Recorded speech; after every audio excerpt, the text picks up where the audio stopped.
In testimony to a Senate hearing on PBS funding, Fred Rogers described the philosophy of his television program, Mr. Rogers' Neighborhood, this way. You've made this day a special day by just your being you. There's no person in the whole world like you, and I like you just the way you are. In 2007, the Republican Party, via its propaganda team at Fox News, called this belief evil. This evil man has now ruined a generation of kids. And you know what? To support this assertion, Fox and Friends was citing a then-recent report by a Louisiana University professor and grumpy old jerk named Don Chance. After the episode aired, Chance later said this. The reference to Mr. Rogers was just a metaphor. I have no professional qualifications to evaluate the real problems or propose solutions. Mr. Rogers was a great American. I watched him with my children and wouldn't hesitate to do so again if I had young children. Please make special note of the phrase professional qualifications. Don Chance has none on this subject. He is a professor of finance, not a professor of child psychology, a fact which Fox and Friends chose to omit by referring to him as merely a professor or an expert. This comes out of Louisiana State University. A professor there has examined just what damage Mr. Rogers may have done. These experts are saying that the kids of today who grew up with Mr. Rogers. Now, why would Fox and Friends want to misrepresent Professor Chance's qualifications? I mean, that's not up to the impeccable standard that we would normally hold Fox and Friends and the larger Fox Network's journalistic capabilities. But seriously, folks, it's because they're bootlicking servants of the billionaire class who disdain institutions like PBS for having the unmitigated temerity to educate the filthy poors without at least having the decency to charge them for it. That's really more of a side benefit, though. The real reason is because it's always in the interests of social conservatives for people to be forced to conform to the dominant paradigm. That's pretty much the definition of social conservatism. So it becomes necessary to shame people if they try to step outside of this paradigm, or if they just, think they should be allowed to step outside it if they want to. If you think that, you're a fucking snowflake, buddy. You're so entitled, you fucking snowflake cuck. The right presents itself as individualist, the defender of personal freedoms. They like to frame the left as collectivist. The left, they say, only cares about the common good and ignores the personal freedom of the individual. That's often how both groups are modeled along an axis by right-wingers. This model has become so prevalent that even people on the left have started adopting it. But it's wrong. It's wrong, though. I mean, the right have a very prescriptive view on who you're allowed to marry or just fuck, how you're allowed to dress, how you're allowed to refer to yourself or even think about yourself, what religions you're allowed to practice, what you want to do with your own goddamn body. The right are rugged individualists who must conform to the following criteria or be purged. The left don't care about individuals, they're collectivists. They're unique, precious little snowflakes that only care about themselves. That proves they're collectivist. I think the choice between individualism and collectivism is kind of a false dichotomy. Pretty much by definition, that which is good for the collective must be good for most individuals. Because all collectives are made up of individuals, and all individuals are part of some larger collective. The right would have you believe that if things were economically more fair, that would be bad for you individually, but that's only really true if you're part of the very small group of people who own most of everything. Otherwise, your percentage of things would go up. And even if you are part of that group, nobody's asking you to starve or to go without. We're just asking you to live like the rest of us. It ain't prison. See, the weird paradox of all of this is that collectivism is more in line with your individual self-interest than so-called individualism.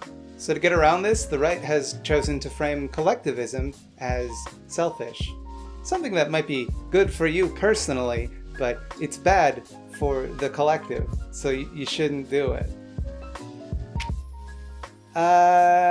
Look, pal, you might personally make more money if we increased minimum wage, but that means there will be less jobs, and everyone else will have to pay more for goods and services. It's bad for the collective. Look, we could make sure all of your basic needs are met, and that might be good for you, but people won't work without the threat of poverty. If nobody works hard, which I cannot stress enough, people definitely would not do if they got to have a house and food no matter what, we'll have less stuff and you won't be able to meet people's basic needs. You see, it's actually to provide people's basic needs that we have to withhold people's basic needs. Look, affirmative action is going to hamstring competition and give some people an artificial advantage when looking for work. That's not fair. That unfairness matters a whole lot, but for some reason, the unfairness of hiring biases against people of color don't. If people are biased against hiring you, that's your individual responsibility. Just work harder. Funny how that works, right? On the surface, it might seem like all conservatives are just frauds or liars, or they have tiny mouse brains that can't understand the contradictions of what they're saying, but I don't think that's true. It only really looks that way if you view it through the lens of individualism versus collectivism. And I don't think that's the real divide between so-called left and so-called right. See, the left doesn't want collectivism. We think that collectivism is a useful tool to get what we actually want, which is equality.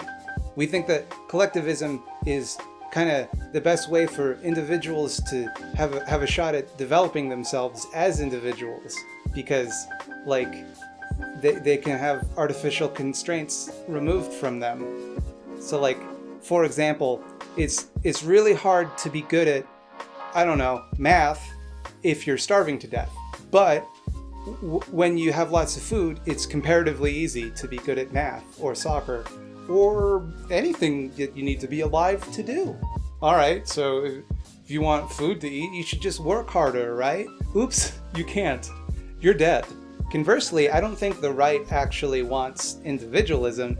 I think that they want authority. Specifically, they want to defend the current power structure. That's the thing that conservatives want to conserve.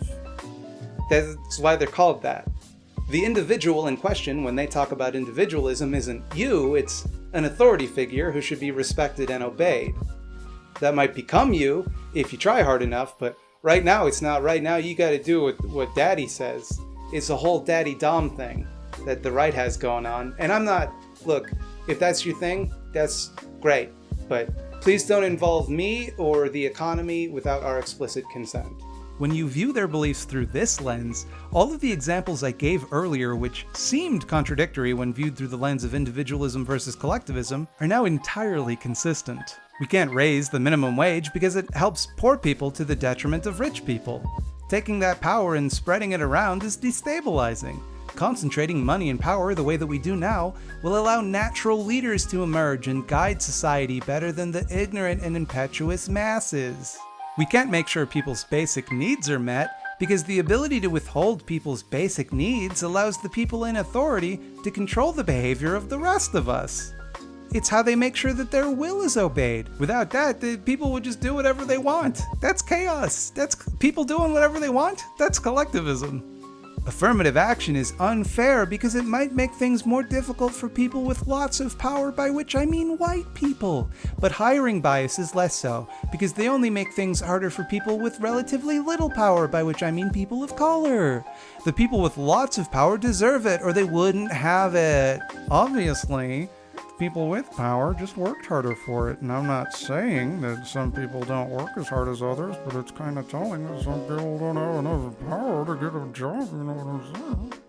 It can be hard to sell people on the idea that concentrating power into the hands of small groups of people is going to be good for them, unless they belong to that group of people, which most people don't.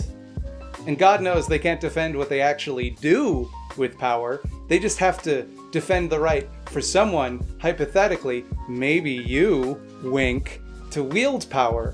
hypothetically. Look, obviously people should be allowed to control their own stuff.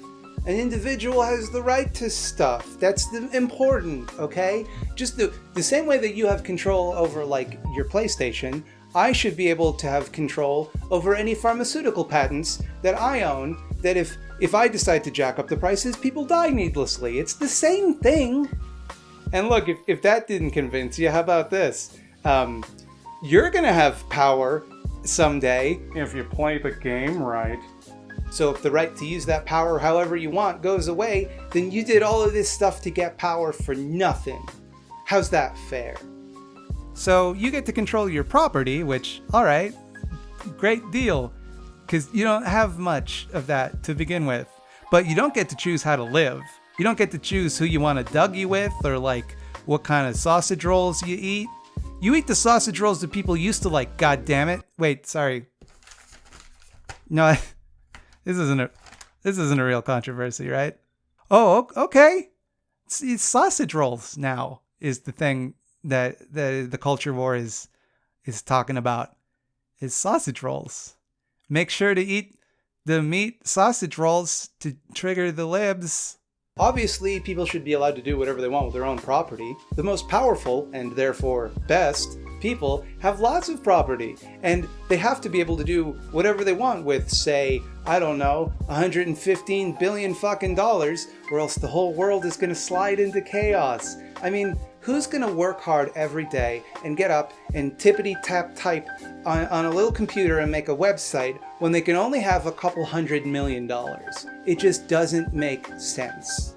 Likewise, collectivism is self-evidently bad because it allows people without power to fight back more effectively against the people with lots of power. Individual poor people can't do nothing about wealth inequality, but if a bunch of poor people work together, they can become as powerful as wealthy people. And that's cheating, because they didn't win at social Darwinism. We have to live like we're in nature, where the strongest and fittest animals all have billions of dollars, and the less fit animals get trapped into a vicious cycle of perpetual debt by student loans. That's the way lobsters do it, and if lobsters do it, it's good enough for me. That's what I've always said. People aren't stupid, and we have a natural instinct to be able to tell when we're getting hosed. And most people, right now, are supremely hosed. It's time for my classic thought slime catchphrase. Did you know that 1% of the global population controls more than 50% of the total wealth on the planet? That's what economists like to call a real oopsie-doodle of a wealth distribution curve. And if you have self-respect, you're not gonna take that. You're gonna fight back. And then if enough people fight back, the people will win.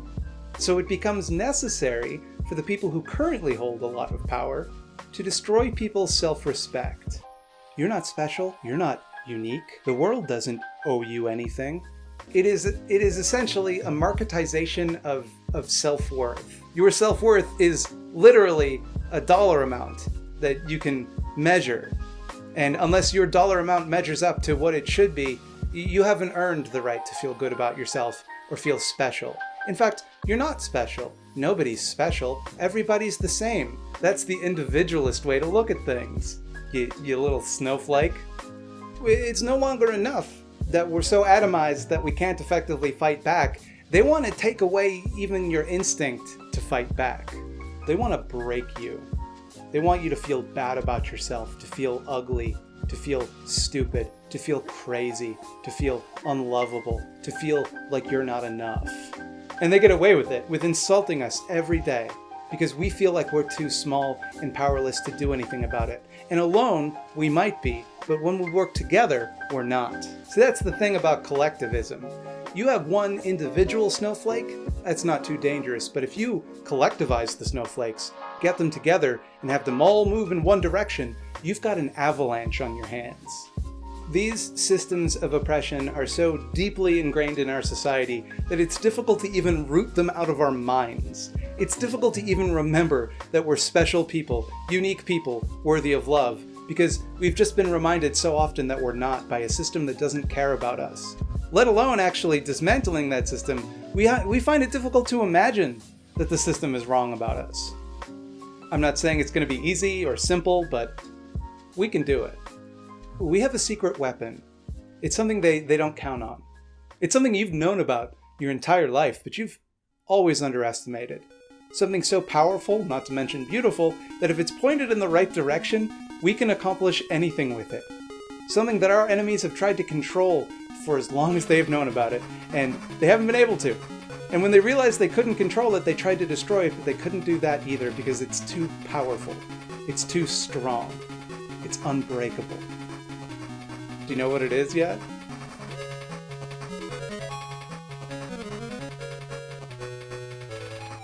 Hey everybody, thanks for watching my video about snowflakes. This was a weird one for me, and I don't know if I made a point at any time when I was speaking for the last 15 minutes or so. Hey, my content might be slowing down a little for the next few months because I'm going back to school to learn to do computers. But I'm going to try and keep some stuff up. I don't know how regular I'm going to be with content, so please be patient with me. I'm real stressed out about that, so it's going to be okay. We're going to get through this. I'm going to come out the other end better at videos than ever before because these are the videos I make without knowing computers. Imagine how good my videos will be when I know computers. Hey, if you liked the video, then you know what you can do.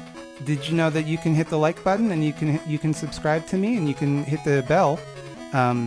This is the part of the video where I pretend like I don't care if you do those things because it makes me look like, oh, look how cool and detached I am from the corporate process. But it actually helps me a lot when you do those things. So that's just an act that I put on at the end of videos to make you guys think I'm cool.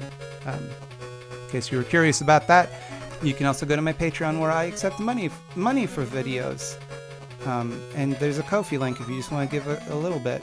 But you don't have to do either if you don't want to. This is the end of the video. Here's some other ones if you want to watch those. I recommend them.